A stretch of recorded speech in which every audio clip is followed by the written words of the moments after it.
top tier. It is Mitt Romney, Rick Perry, and Michelle Bachmann. We have a new top tier, and it's Perry, Mitt Romney, and Bachmann. There's now a top tier in this race, at least for now, of Romney, Perry, and Bachmann. I mean, I think that's fair to say.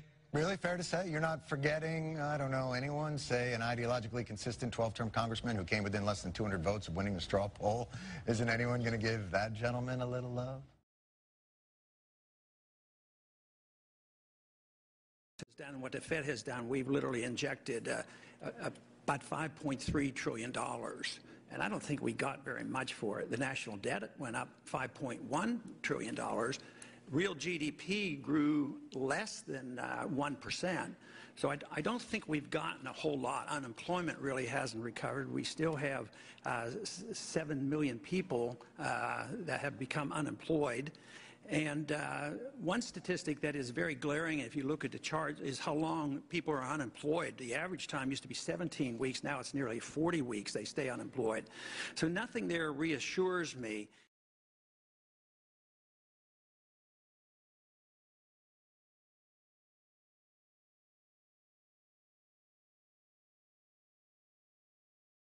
Personal belief is that marriage is a religious ceremony, and it should be dealt with religiously. The state really shouldn't be involved.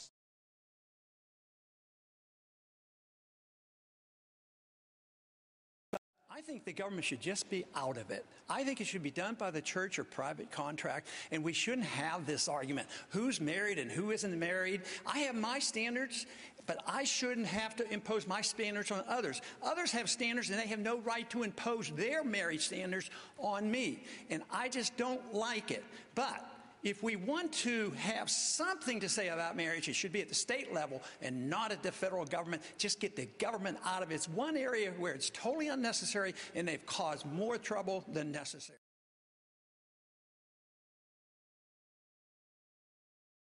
Mr. Paul. As long as this country follows that idea, we're going to be under a lot of danger. This whole idea that the whole Muslim world is responsible for this and they're attacking us because we're free and prosperous, that is just not true. Osama bin Laden and Al-Qaeda have been explicit. They have been explicit, and they wrote and said that we attacked America because you had bases on our Holy Land in Saudi Arabia. You do not give Palestinians a fair treatment, and you have been bombing. I didn't say that. I'm trying to get you to understand what the motive was behind the bombing. At the same time, we had been bombing and killing hundreds of thousands of Iraqis for 10 years. Would you be annoyed? If you're not annoyed, then there's some problem. All right, we're gonna...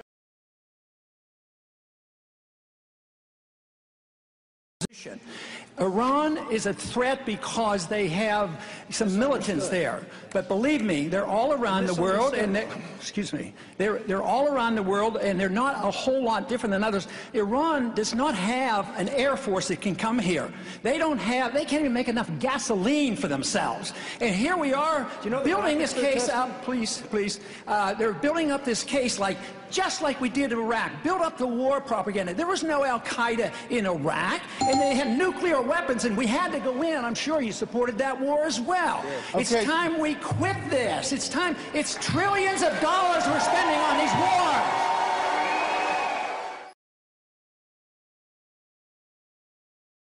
Vietnam was hell. We had never been thanked for our service. Never. Congressman Ron Paul got my medals for me and presented them to me. That was an awesome feeling.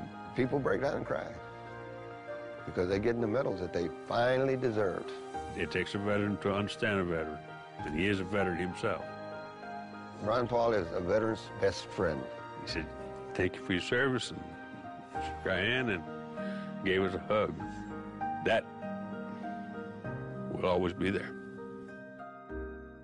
I'm Ron Paul, and I approve this message.